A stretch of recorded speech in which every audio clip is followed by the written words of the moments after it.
Your Yeah, best because friends? you know it's like I started shit off with him. Like he started it up for me and everything. Like how people get to noticing me and shit. Like, he bringing me to his interviews and pulling up a chair right here and letting me sit right there. After all these years, the truth behind King Von's final moments has finally surfaced, and it's more shocking than anyone could have imagined.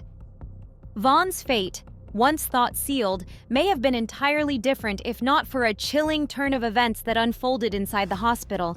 It all started when Von, fresh out of 2 surgeries and expected to survive, saw something, or rather someone, he never anticipated. The man who had just shot him was reportedly right there, in the same hospital. Fueled by disbelief and rage, Von sprang out of bed, desperately searching for his gun. What followed was so unbelievable that only CCTV footage could do it justice. But it didn't end there. The twists are almost too much to bear. Von's cousin, Bello, has unearthed a series of inconsistencies and shocking contradictions that challenge the official account of what really happened. From Von's own manager to his sister, Kayla B., and even big names like Lil Durk and 21 Savage, connections are being made that paint a far more tangled picture than anyone was ready for. In Bello's latest interview, he dropped bombshell after bombshell. The details about Von's last moments in that hospital room are nothing short of jaw-dropping. Imagine this. After undergoing 2 successful surgeries, Von was expected to pull through.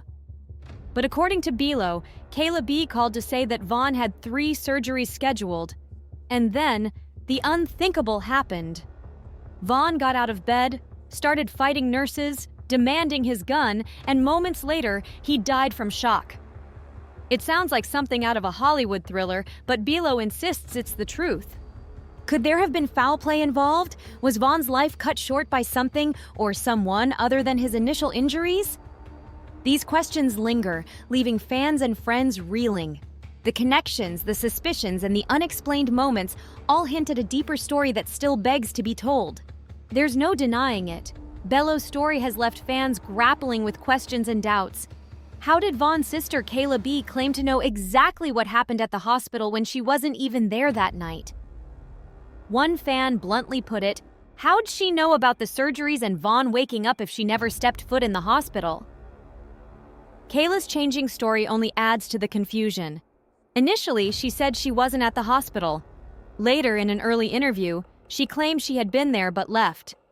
This inconsistency has many fans giving her side-eye. Crazy, another fan remarked. It's the lies and contradictions that make people look at her differently. And here's the thing, Von was in Atlanta that night celebrating his album release party. His crew was by his side, but not Kayla B.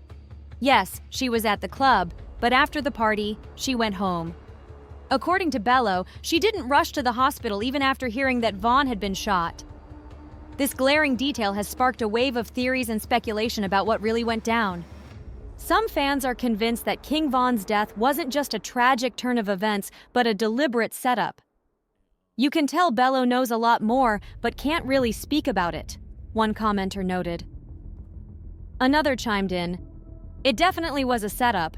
Kayla B. got a Range Rover for her part in the killing of Von. This comment raises eyebrows even further, especially considering that shortly after Von's death, 21 Savage bought Kayla a Range Rover.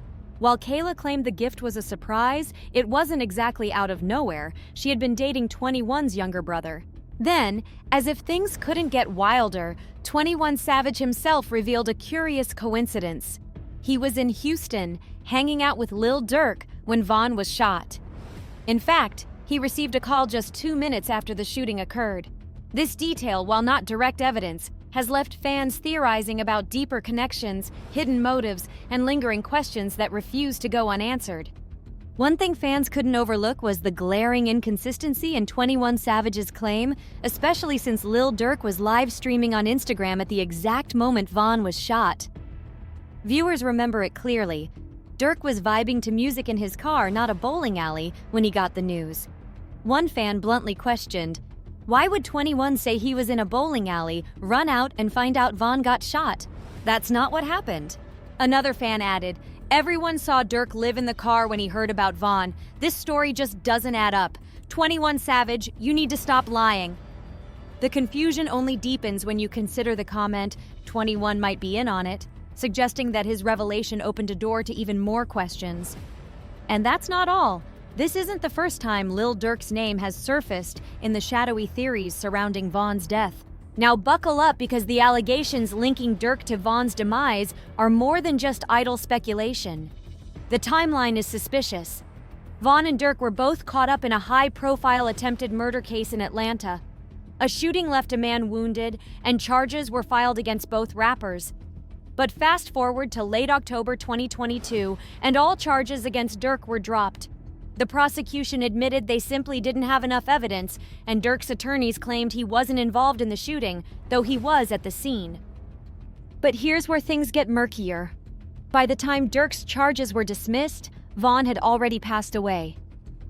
This timing sparked wild rumors that Durk might have used Von's death to his legal advantage. The whispers grew louder. Did Durk cooperate against Von to clear his own name? Fans point to what they call a stack of damning evidence. A female witness at the scene said she saw Durk pull out a gun during a fight, then fled in terror. She claimed to hear gunshots, and when she looked back, the victim was lying in a pool of blood.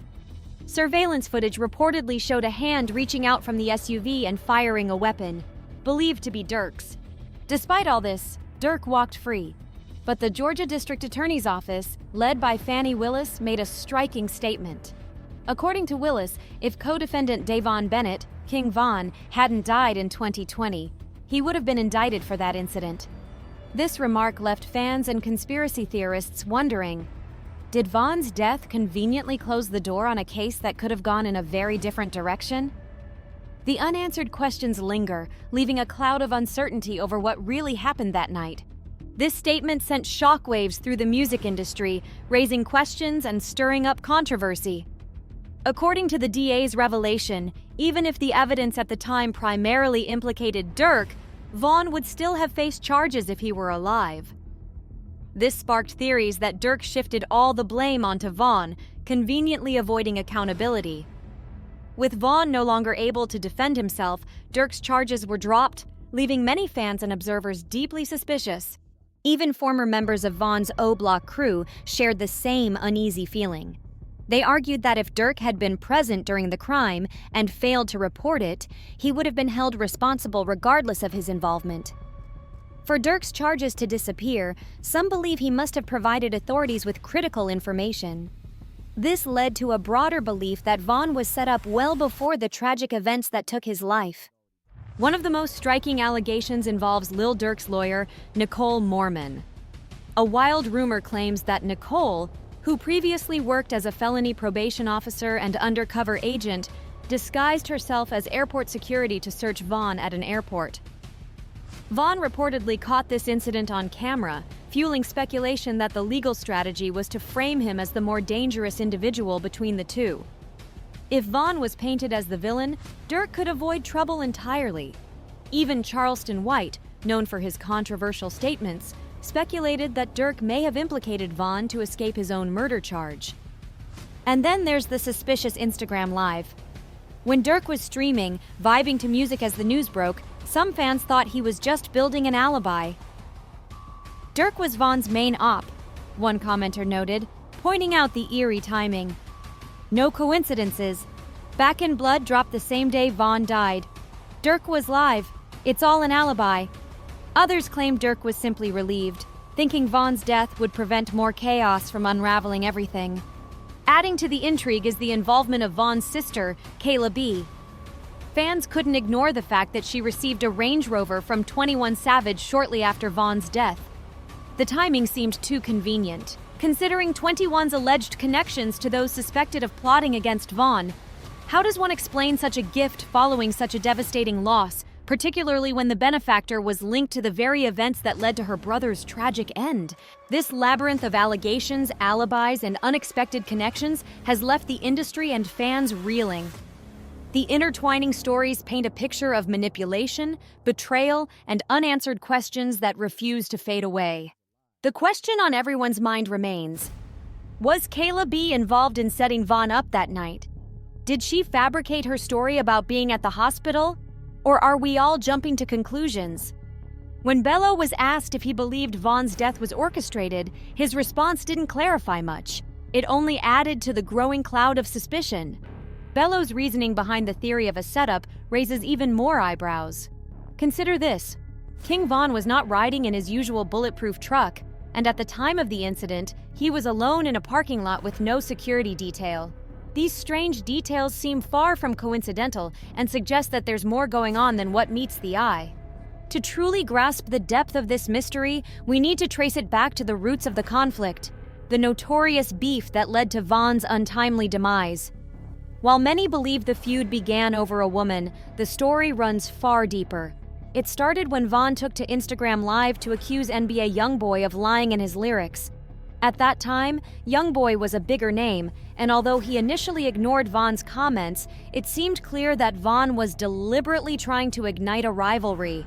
The situation escalated as Von's taunts became bolder and more pointed. What really set the internet ablaze were the rumors that Von had a fling with YoungBoy's baby mama, Jania. Von fueled the fire himself by tweeting, "Wouldn't believe the female I just made a hit with." Not long after, photos of him and Jania began circulating online, sparking widespread speculation. Many believed they were romantically involved, although Jania later went on social media to deny the allegations. She claimed the photos were taken while they were working on a song together, stating she was simply trying to provide for her son. The drama reached a fever pitch when Von's then-girlfriend, Asian Doll, entered the fray. Asian Doll posted on Instagram that she had seen direct messages between Von and Jania and that something was indeed happening between them. Her statements only added credibility to the rumors and heightened the tension surrounding Von's relationships and the conflict with YoungBoy. These events were not isolated incidents. They fed into the broader narrative of a series of escalating feuds and betrayals that would ultimately culminate in Von's tragic death. The question remains whether these tangled relationships and personal vendettas played a role in the events that unfolded on that fateful night. She went on to claim that the excuse about making music was completely fabricated. By that point, NBA YoungBoy had already caught wind of the rumor and felt deeply disrespected. Frustrated with Von's provocations, YoungBoy responded publicly. He posted a photo on Instagram with a caption that made his intentions unmistakable. "I'm gonna make sure my son ***** your daughter since you trolling, bitch." Given that Von had a young daughter, it was clear who YoungBoy was targeting. This tension wasn't one-sided. Rumors swirled that YoungBoy had started seeing Von's ex, Asian Doll, as a way to strike back. The pettiness escalated further when YoungBoy allegedly used Asian Doll's account to send a message to his producer, fueling speculation and drama. With every diss, every social media post, the situation moved closer and closer to the inevitable, a confrontation that would turn physical. And sure enough, the tension spilled over into a deadly feud. The next chapter unfolded when Von came face to face with one of YoungBoy's closest allies, Quando Rondo. What made the situation even more surprising is that Von and Quando weren't always at odds. In fact, footage exists of them hanging out, even poking fun at some of Von's Chicago rivals. But as the drama between YoungBoy and Von grew, so did the divide between Von and Quando until a violent clash became inevitable. Things took a deadly turn on August 5th, 2020. On that night, Quando Rondo decided to hit the club with his close associate Lil Tim, who had recently been released from jail. Lil Tim was no small-time figure. He had been arrested on serious charges, including conspiracy to violate Georgia's controlled substance laws, receiving stolen property, and obstruction. When authorities detained him, they found more than $16,000 in cash, 15 pounds of marijuana, and 2 firearms. Despite the party atmosphere, Quando wasn't in the mood to celebrate. Instead, he chose to rest outside the club, staying in his car. Lil Tim, rather than joining the crowd inside, remained by Quando's side. This seemingly small decision, one man staying in the car, would prove pivotal to what happened next. Meanwhile, King Von was coming off the high of a successful album release. He had just left Opium nightclub, celebrating his first official project. The night had been triumphant for Von, but as he left the venue, the convergence of these two worlds, Von's rising star and the brewing tensions with Quando's camp, set the stage for a confrontation that would leave the music world forever changed. King Von's night started at O Block, and led to Monaco Hookah Lounge, where fate had already begun laying its trap. Just as Vaughn was preparing to step out of his car, a member of his crew spotted Quando Rondo in the parking lot. Vaughn wasted no time. He jumped out of his vehicle and headed straight for Rondo, seemingly determined to confront him face to face. Quando was on his way into the club, completely unaware of what was about to unfold. Vaughn reached him first, throwing punches that quickly brought Rondo down. Within moments, Vaughn's crew joined the fight, raining blows on Quando as he struggled to escape. But the chaos didn't last long before another player entered the fray. From behind a vehicle emerged Lil Tim, gun in hand, ready to shift the odds. Shots rang out. In the scramble, everyone scattered, but Vaughn was struck in the torso. 2 off-duty police officers nearby, alerted by the gunfire, also opened fire, hitting Lil Tim. As the dust began to settle, Vaughn's crew rushed to his side. They loaded him into a car and sped toward the hospital, desperate to save him. Meanwhile, Lil Tim, injured but still mobile, managed to limp into Quando's vehicle, and together they made their way to the hospital as well. By a twist of fate, both groups ended up at the same medical facility. Fortunately, no further violence broke out in the hospital's halls. Tragically, Vaughn didn't make it through surgery, leaving the hip-hop world reeling from the sudden loss of one of its rising stars. Yet this is where the story takes a strange turn. Like Vaughn's cousin Bello has pointed out, the official account of that night starts to show cracks. Questions about what really happened and why began to swirl. For instance, there's the claim that Quando Rondo and Lil Tim had been spotted earlier that night at Opium nightclub, where Vaughn's DJ had been scanning the crowd from the DJ booth and noticed them. It seemed more than coincidental that they would cross paths again so soon. And then there's the even stranger detail. Vaughn, known for his meticulous security, wasn't riding in his bulletproof truck that night. Instead, he was in an ordinary vehicle. According to Bello, whoever wanted Vaughn dead had set things up so that even if Vaughn never stepped out of his car to fight, his vehicle would have been targeted. This seemingly minor change, switching out the bulletproof truck, added a chilling layer to the already complex and tragic story, suggesting that the confrontation in the parking lot was only one piece of a much larger plan. 4 years ago, when King Von tragically lost his life, his manager, Track 100, insisted that Vaughn had been traveling in a bulletproof truck. But was that really the case? Or had the vehicle been switched out on that fateful day? That's a question that may never have a definitive answer. While Track maintained that Vaughn was indeed in a bulletproof truck, even he admitted that something felt off about the events leading up to that night. There's one particularly puzzling detail that continues to stand out. Why would Vaughn choose that particular club and that specific parking lot if he didn't already know Quando Rondo would be there? It wasn't a random decision. According to reports, Vaughn was still sitting in his vehicle when one of his crew members informed him that Quando was in the lot. A fan summed it up perfectly, saying, "Vaughn knew Quando would be there. Someone told him he'd be there. That's why his guy confirmed it after peeping the scene." Yet, even all these years later, the identity of the individual who tipped off Vaughn remains a mystery. Track has never disclosed who gave Vaughn that information, and when Vaughn's cousin was asked about it, he too seemed hesitant, steering clear of any clear answers. The lingering question of who informed Vaughn, if indeed anyone did, is a key piece of the puzzle.